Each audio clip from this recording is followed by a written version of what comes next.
주는 하나님의 말씀은 고린도후서 12장 7절에서 10절까지 말씀입니다.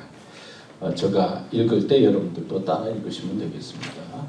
여러 계시를 받은 것이 지극히 크므로 너무 자고하지 않게 하시려고 내 육체의 가시 곧 사단의 사자를 주셨으니 이는 나를 쳐서 너무 자고하지 않게 하려 하심이니라. 이것이 내게서 떠나기 위하여 내가 3번 주께 간구하였더니 내게 이르시기를 내 은혜가 내게 족하도다. 이는 내 능력이 약한 데서 온전하여지니라 하시니라. 이러므로 도리어 크게 기뻐함으로 나의 여러 약한 것들에 대하여 자랑하리니 이는 그리스도의 능력으로 내게 머물게 하려 함이라. 그러므로 내가 그리스도를 위하여 약한 것들과 능력과 궁핍과 핍박과 곤란을 기뻐하노니 이는 내가 약할 그때에 곧 강함이니라. 아멘. 오늘 이 말씀을 중심으로 해서 신앙의 역설이라고 하는 주제로 말씀을 생각해 보려고 합니다. 여러분 아시는 것처럼 우리 한국은 지금 추석의 계절입니다. 미국에 사는 자녀들은 특별히 잘 생각을 안 하고 있지만은 우리 한국 사람들은 한국의 명절 중에 가장 큰 명절이 추석이다, 그렇게 말씀드릴 수가 있습니다. 그래서 한국에서는 지난 금요일부터 월요일까지 이제 추석 연휴가 돼서 명절로 보내고 있습니다. 8월 대보름이라고도 하고 한과이다, 그렇게 표현하기도 하죠. 근데 보니까 한국뿐만 아니라 중국, 대만, 필리핀, 또 그 밑에 말레이시아, 홍콩 등등도 다 이 8월 대보름 한가위를 잘 명절로 지키고 있더라고요. 또 중국에서는 중추절, 그래서 또 명절로 지키고 있습니다. 근데 특히 이제 추석 기간을 보니까 이 추석 기간에는 고향을 부모님을 방문하는 풍습이 있죠. 그래서 민족 대이동이 일어납니다. 그래서 집을 떠나서 차를 타고 이제 부모님을 방문하고 고향을 방문하고, 또 요즘은 또 거꾸로 이제 서울로 오기도 하고, 그래서 민족 대이동이 일어나는데 새 설날에는 신정도 있고 구정도 있으니까 이렇게 나누어지는데 가장 많이 사람들이 이동하는 때가 추석이라고 합니다.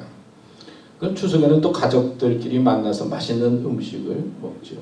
그리고 맛있는 음식을 먹고 난 다음에 그 다음에는 차례 제사를 지내죠. 그래서 부모님과 조상을 생각하면서 한국의 전통적인 예를 표하는 차례를 지내기도 합니다. 그리고 또 햇밥도 먹고, 또 추석 때는 뭘 먹죠? 송편. 또 송편도 먹기도 하고, 그렇게 해서 보내고, 과거에는 강강수월래도 하고 제기차기도 하고 씨름도 하고, 그러면서 가족과 동네 사람들과 즐겁게 보내는 축제의 계절이 추석이었습니다. 제가 과거에 한국에 섬기던 교회는 교회 묘지가 있었어요. 그래서 이 추석날이 되면 그 교회 묘지에 가서 이제 예배를 드립니다. 잘 준비해서 다 깨끗하게 해놓고는. 그리고 흩어졌던 가족들 다 모여가지고 이제 추석날에는 성모 예배라고 그러죠. 그 곳에 가서 교인들이 다 예배를 드리고, 또 가족들이 가지고 있는 음식을 나누면서 보냈던 그런 기억도 있습니다. 근데 추석이 언제나 즐거운만 하지는 않죠. 스트레스 받는 사람들도 있다고 그러잖아요. 누구죠?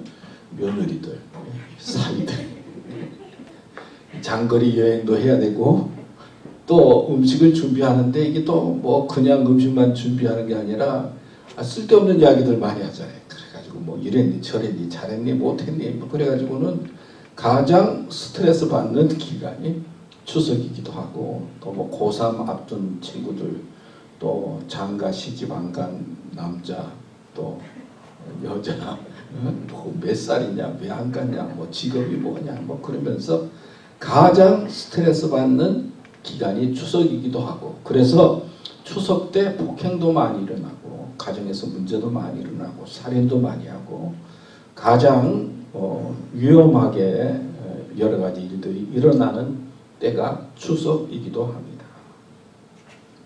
또 하나는 추석이 가까워지면 한국에서는 태풍이 잘 일어났다고 해요. 그래서 살아든 매들, 요번에는 흰남동가 일어나가지고 포항 지방에 사람도 죽기도 하고 어려움 가운데 추석을 보내는 사람도 있는 것을 알고 있습니다. 근데 한국에서는 추석이 명절이지만 오늘 미국에서는 무슨 날이죠? 오늘이? 네, 9/11입니다. 정말 잊을 수 없는 날이죠. 벌써 21년이 지났다고 하는데 9/11 그래서 비행기가 쌍둥이 빌딩 뉴욕 쌍둥이 빌딩을 이제 받아서 수천 명의 사람이 죽기도 하고 또 펜타곤에 또 비행기가 추락해서 거기서 사람도 죽기도 하고 또 항공기 납치하려다가 안 돼서 또 민간 항공기가 떨어져서 사람들이 죽기도 하고 미국에 사는 우리들은 9/11을 잊을 수가 없죠. 9/11을 기점으로 해서 그 전과 그 이유가 얼마나 많이 달라졌습니까? 전에는 비행기 타는 게 그게 어려운 게 아니었어요.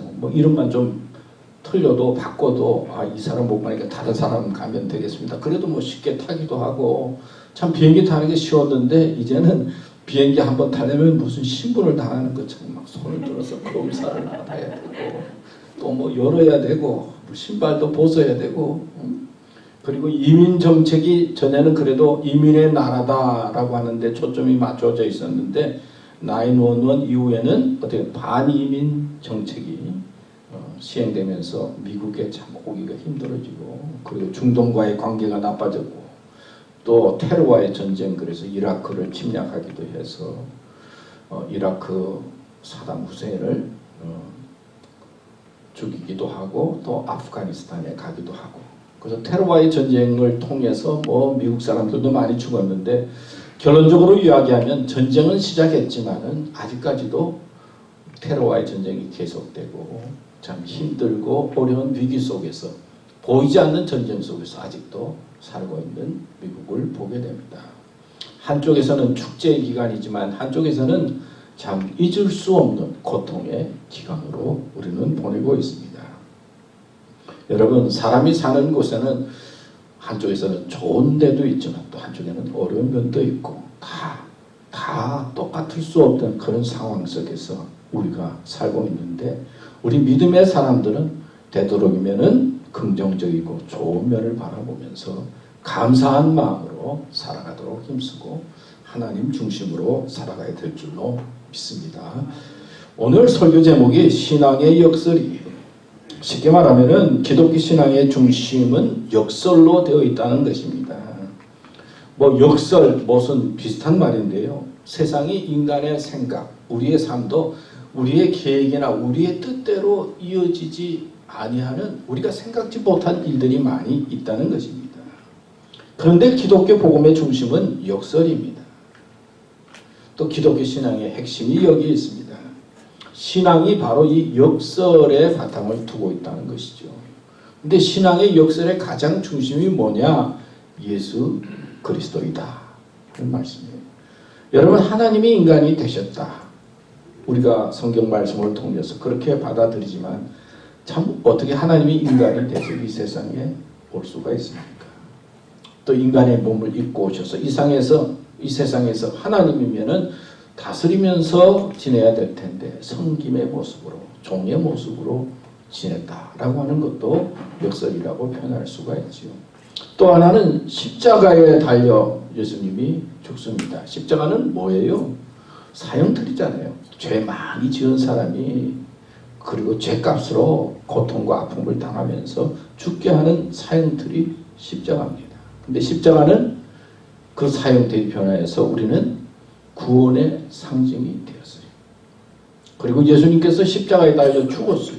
죽으면 끝난 거잖아요. 패배한 거잖아요. 근데 예수님의 죽음이 승리가 되었고 우리에게 영광이 되었고 우리의 구원의 길을 가르쳐주는 핵심이 되었다 하는 것도 참으로 신앙의 역설의 하나다. 가장 귀한 거다고 표현할 수가 있어요. 다른 사람을 희생제물로 삼은 것도 아니에요. 예수님 자신이 희생제물이 되었잖아요.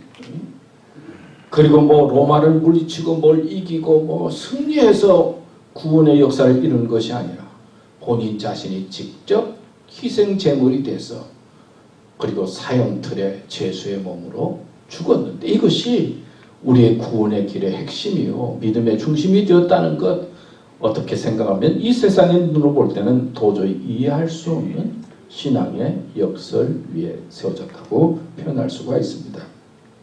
그래서 성경 고린도전서 1장 18절에서 19절 말씀에 보면 십자가의 도가 멸망하는 자들에게는 미련한 것이요 구원을 받는 우리에게는 하나님의 능력이라 기록된 바 내가 지혜 있는 자들의 지혜를 멸하고 총명한 자들의 총명을 폐하리라 하였으니, 그러니까 십자가는 우리의 지혜나 우리의 뭐 똑똑함으로 이해가 되는 게 아니라 하나님의 은혜 속에서 우리가 믿음으로 깨닫게 되고 하나님께서 가르쳐 주셔야 된다 하는 것이 십자가의 중심이고 십자가의 도이고, 그리고 그 십자가를 통해서 우리는 구원을 얻는 능력이 된다 하는 말씀이에요. 넌센스 퀴즈를 하나 내려고 그러는데요. 일본에서 가장 유명한 돌팔이 의사가 뭐 아세요? 정 집사님 그런 거 잘 아시는 거예요. 네. 의사하고 안 친해요. 네. 안 친해요. 일본에서 가장 유명한 돌팔이 의사는 베제고 우야코라고 해요. 베제고 우야코. 그리고 병에 걸린 사람들에게 가장 훌륭한 의사는 어떤 의사입니까? 가장 훌륭한 의사는 어떤 의사예요? 예, 다 조용하시네요. 예, 나를 고쳐준 의사가 제일 훌륭한 의사예요. 아무리 뭐 노벨 뭐 의학상을 타고 잡지에 뭐 유명하다고 뭐 나오고 그래도 가장 유명한 의사는 나를 고쳐주고 나를 치료해준 사람이 가장 좋은 의사고 유명한 의사죠. 사실 뭐 노벨상을 탔다고 나하고 무슨 상관이 있어요. 나를 고쳐준 의사가 가장 좋고 훌륭한 의사다. 그렇게 표현할 수가 있어요. 여러분, 십자가는 우리를 죽을 병에서 구원해 주시는 살리는 도구예요. 의사는 예수 그리스도이다. 그렇게 표현할 수가 있는데요. 인간의 능력이나 지혜로 누구를 살릴 수가 있고 누구를 설득할 수가 있습니까? 제가 설교를 오래 했지만요. 설교 말씀 듣고 그대로 지내는 사람이 누가 있을까 생각하면은 그게 참 이렇게 설교를 해도 되나 그런 생각이 들 때는 설교를 해도 들어도 참 사람이 잘 안 변하는 것 같아요. 이런 나를 누가 살릴 수가 있어요? 이런 생명을 누가 구원할 수가 있어요? 누가 목숨을 내어놓고 그리고 자기의 삶을 바치면서 살아갈 수 있을까요? 근데 사도 바울은 이렇게 말했어요. 갈라디아서 6장 14절에 그러나 내게는 우리 주 예수 그리스도의 십자가 외에 결코 자랑할 것이 없으니 그리스도로 말미암아 세상이 나를 대하여 십자가에 못 박히고 내가 또한 세상을 대하여 그러하니라. 그런 표현을 말을 했어요. 십자가 외에는 결코 자랑할 것이 없다. 사도 바울이 예수님 만나고 믿음의 생활을 해보니까 십자가를 자랑하게 되고 십자가가 너무나 소중하다는 거예요. 우리는 자녀 손들이 얼마나 이뻐요. 손주들이 그렇게 이쁘다고 그래요. 나는 손주가 없어서 아직 모르겠는데 손주가 그렇게 이쁘다. 근데 이제는 손주 아니더라도 어린 애기들만 봐도 전에는 뭐 잘생겼다 못생겼다 그런 게 보였는데 이제는 아예 안 보이고 다 이쁘더라고요. 다 이뻐. 애들이 얼마나 다 이쁜지 모르겠어요. 손주도 자랑하고 싶고 아들도 자랑하고 싶고 딸도 자랑하고 싶고 어떤 또 바보 같은 남자는 또 마누라 자랑하고 싶고 뭐 이렇게 자랑하고 싶은 게 많은데 사도 바울은 십자가를 자랑하고 싶다 그런 표현을 말했어요. 은혜를 받으니까 예수님의 십자가의 은혜를 깨닫게 되니까 그 십자가가 세상 사람들 보기에는 사형틀이요 미련한 것이요 아무것도 아닌데 그 하나님의 은혜를 깨닫게 되고 예수님께서 나를 위해서 십자가에 달리시고 보혈에 피를 흘린 희생 제물이 된 것을 마음속에 믿어지고 깨닫게 되니까 십자가 외에는 결코 자랑할 것이 없다. 그렇게 고백하고 있는 것을 볼 수가 있어요. 이렇게 십자가는 우리의 삶 속에 귀하고 놀라운 능력으로 역설적으로 다가오는 복음의 핵심인 겁니다. 예수님께서도 말씀하셨죠. 마태복음 10장 44절에 보면 너희 중에 누구든지 으뜸이 되고자 하는 자는 모든 사람의 뭐가 되어야 하리라고? 종이 되어야 하리라. 그런 표현을 말을 했어요. 아니 으뜸이 되려고 하면 리더십이 있어야 된다. 똑똑해야 된다. 뭐 해야 된다. 세상에 앞장서는 사람이 되고 으뜸이 되고자 하려고 하면은 뭐 여러 가지 요구되는 게 많이 있잖아요. 정말 판단력이 있어야 되고 지혜도 있어야 된다. 그렇게 말씀하셔야 될 것 같은데 예수님은 뭐가 되라고요? 으뜸이 되고자 하는 자는 섬김과 종이 되어야 된다 하는 말씀을 하고 있어요. 또 마태복음 16장 25절에 보면 누구든지 제 목숨을 구원하고자 하면 잃을 것이요 누구든지 나를 위하여 제 목숨을 잃으면 찾으리라. 주님을 위해서 나를 희생하고 버리면 하나님께서 책임져 주신다. 인간적으로 보면은 아니 목숨을 잃으면 다 끝나는 거잖아요. 그런데 주님을 위해서 나를 버리면 도리어 그것이 찾게 되고 하나님의 은혜 가운데 거하게 된다 말씀하고 있어요. 내 목숨은 내 인도를 받아서는 안 된다는 거예요. 내가 물론 조심해야 되고 노력도 해야 되고 그렇지만 내 목숨은 주님의 인도를 받아야 되는 거예요. 마태복음 19장 30절에 보면 그러나 먼저 된 자로서 나중되고 나중된 자로서 먼저 될 자가 많으니라. 사람들은 첫째, 둘째, 셋째 뭐 1등이냐 2등이냐 3등이냐 앞섰느냐 뒤섰느냐 뭐 그런 데 관심이 많아요. 저도 젊었을 때는 뭐 친구 누구는 뭐 돈을 얼마나 받고 나는 얼마 받고 막 이렇게 막 비교가 많이 되더라고요. 누구는 뭐 더 잘 살고 못 살고 뭐 젊었을 때는. 근데 나이 들어보니까 그거 별거 아니더라고. 다 보니까. 별거 아니요 사는 게. 끝까지 가봐야 돼. 믿음도 그런 거예요. 그리고 마태복음 5장 3절에서 5절 말씀, 마태복음 5장에 있는 말씀은 산상보훈의 말씀이죠. 우리가 예수님께서 의도적으로 백성들을 향해서 하늘의 복에 대해서 말씀하신 거예요. 그 몇 가지 말하면은 심령이 가난한 자는 복이 있나니, 아니 마음이 부요한 자가 복이 있어야지. 아니 심령이 부요하고 넘치고 감사가 넘치고 기쁨이 넘치고 그래야 복이 있는 거지. 근데 예수님 말씀하기를 심령이 가난한 자는 복이 있나니 천국이 그들의 것이요. 마음이 가난해서 갈급해서 하나님을 찾고 하나님을 의지하는 그 마음이 소중하다는 것이죠. 애통하는 자는 복이 있나니, 아니 애통하는 자가 뭐 복이 있어요? 기쁨이 넘치는 자가 복이 있지. 즐거움이 넘치는 자가 복이 있죠. 그런데 애통하는 자가 복이 있다고 그래요. 그들이 위로를 받을 것이요 하나님 앞에 나와서 주님 앞에 나와서 하나님 저는 이런 죄를 지었습니다. 잘못했습니다. 하나님 앞에 슬퍼할 줄 알고 애통할 줄 아는 자가 복이 있다는 거예요. 하나님 언제나 기쁩니다. 고맙습니다. 그것도 복이지만은 그러나 자신을 생각하면서 슬퍼할 줄 알고 하나님 앞에 자신의 모습을 볼 줄 아는 자가 복이 있다. 온유한 자는 복이 있나니 그들이 땅을 기업으로 받을 것이요. 여러분 좀 땅값이 얼마나 비쌉니까? 한국이 더 비싸지. 땅을 기업으로 받는다. 얼마나 복 있는 삶이에요. 그 경쟁에서 이기는 자가 복이 있나니 뭐 머리를 굴려가지고 여기 투자하고 저기 투자하는 자가 복이 있나니 그렇게 표현할 수 있을 텐데 그게 아니고 온유한 자, 마음을 열고 그래도 좀 양보도 하고 마음이 부드러운 자가 복이 있나니 그들이 땅을 기업으로 받을 것이요.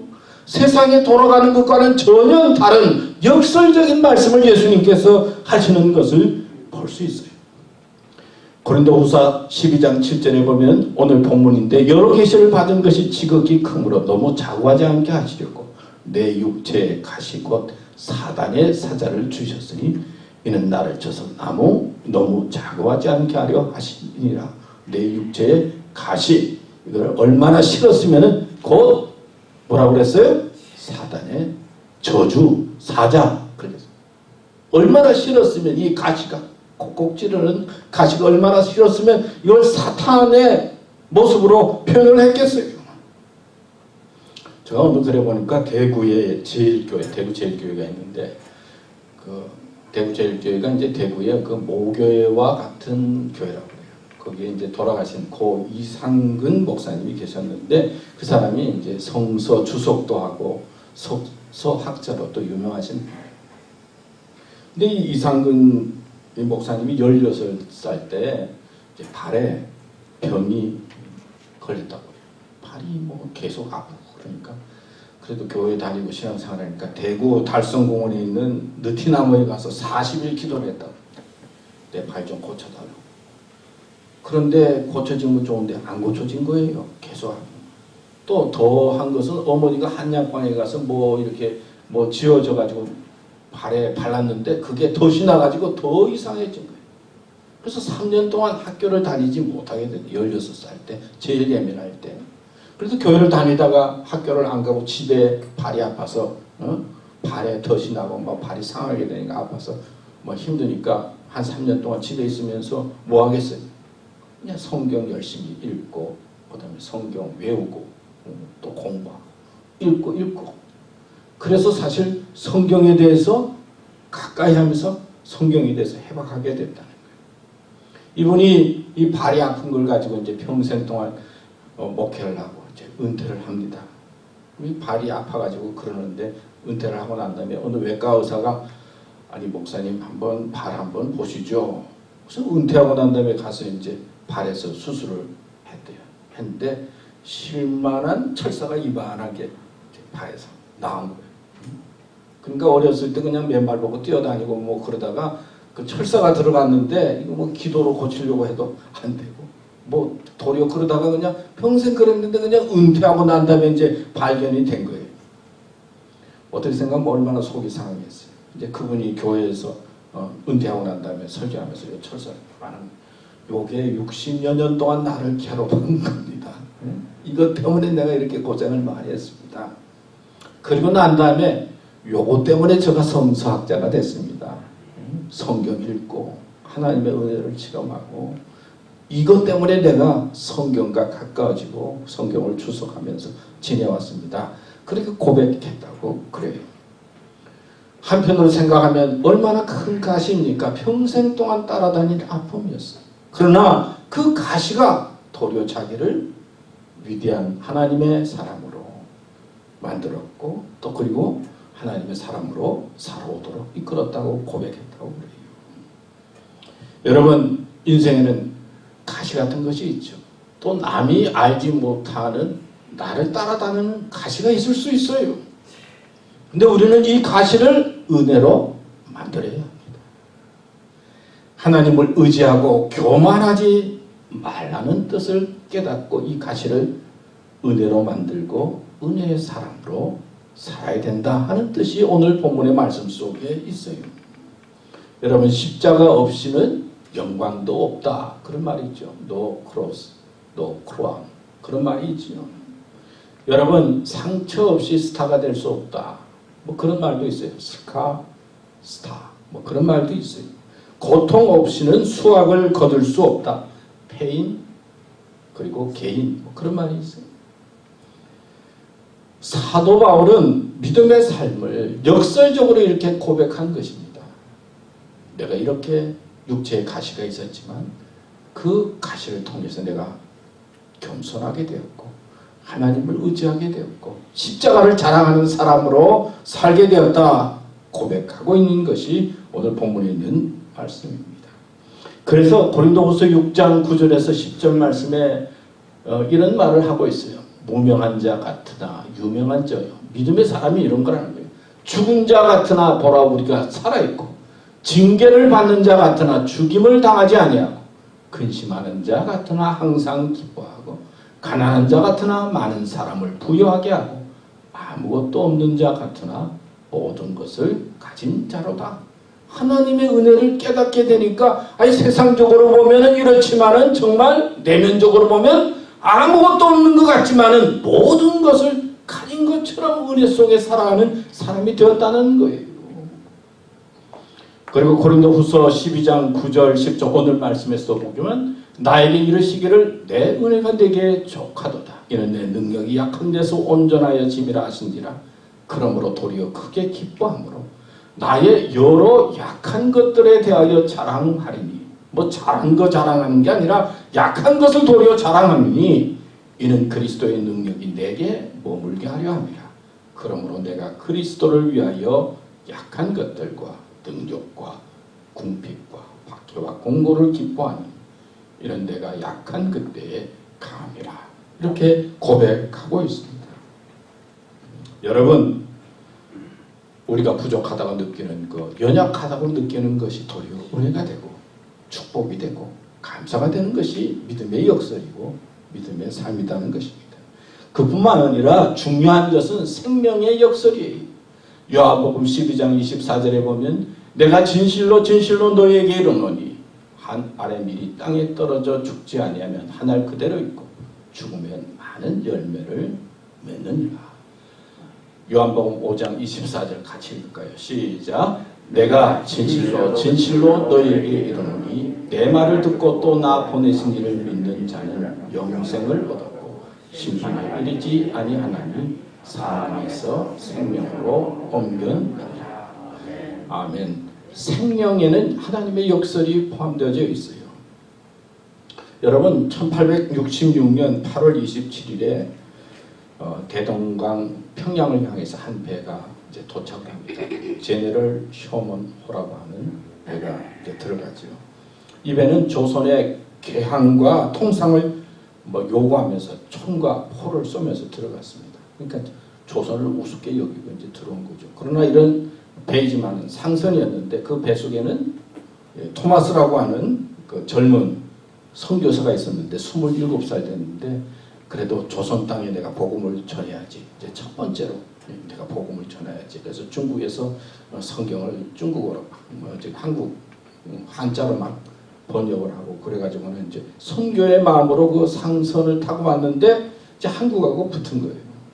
근데 한국 사람들이 또 만만치 않잖아요. 그냥 쉽게 뭐 그럽니까? 집더미에다가 막 불을 붙여가지고 이제 배를 향해서 위에서 대동강 위에서 막 보내고 그러니까 결국은 배가 9월 7일경쯤에 9월 2일경에 한 5일 후에 양각도 뭐 모래톱이라고 하는데 이제 자초되게 됩니다. 그러니까 이제 배 안에 있는 사람들이 살려고 막 나오죠. 이 토마스 27세 된 이 선교사도 배에서 나오지만은 결국 이제 잡히게 됩니다. 그리고 아무런 활동도 하지 못하고 그 대당 강변에서 이제 그 사형 선고를 받고 이제 죽임을 당하고 그때는 뭐 금방 그러잖아요. 근데 이 토마스 선교사가 이제 그 병사 박충권이라고 하는 사람에게 이제 그날 이제 죽임을 당하는데 하여튼 이 27살 된 이 젊은 친구가 이제 죽으면서 뭐 성경책을 가지고 있으면서 뭐 기도를 하고 뭐 하여튼 뭐 무충무들 배우는 것 같고 뭐 그러더니 그냥 웃으면서 이 성경책을 이 병사 박충권에게 이제 주었어요. 근데 이 토마스 선교사를 죽인 이 박충권이라고 하는 병사는 그래도 또 윗사람에게 그래도 뭐 하나 받았으니까 그걸 이제 갖다 바칩니다. 그 사람이 영문주사 박영식이라고 하는 사람이었다.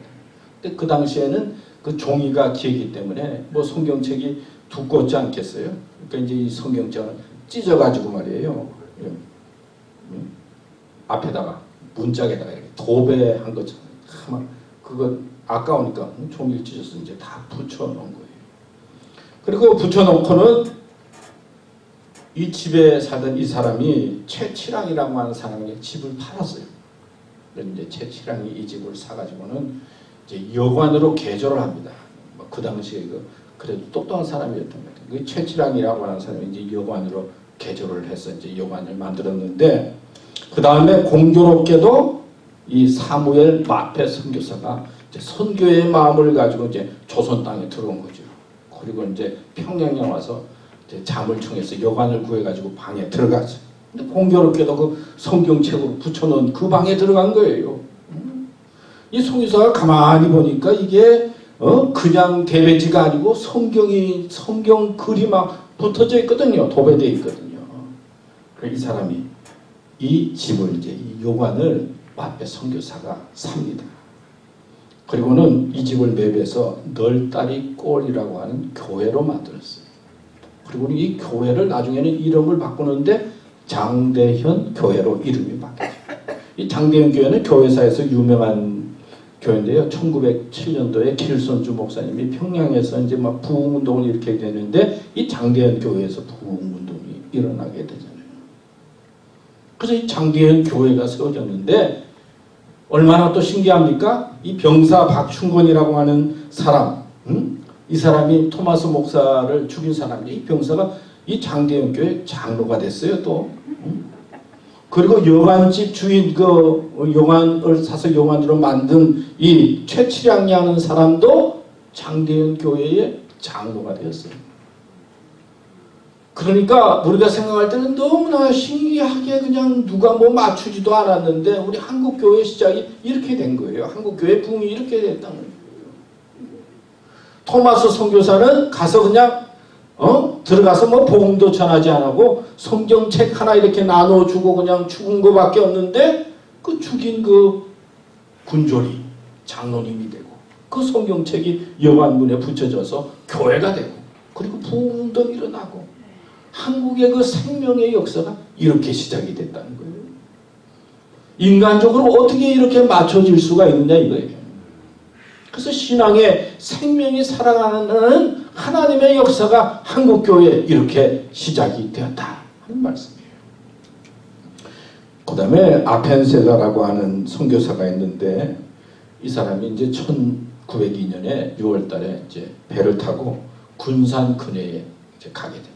그런데 그 배가 이제 군산 근해에 도착하게 되는데 다른 배하고 딱 부딪혔어요. 그러니까 배에 있던 사람들이 막 빠지고 뭐 그랬는데 이화학당에 다니던 여자 애들 둘이 빠졌다는데 거기에 빠져서 막 호적거리니까 그때 44살 된 아펜셀라 선교사가 그 배에서 나와서 그 여자 아이들을 구하고 그러니까 여대생들이죠. 이화학당에 다니는 여학생을 구하고 44살 나이로 거기서 빠져서 죽었다고 그래요.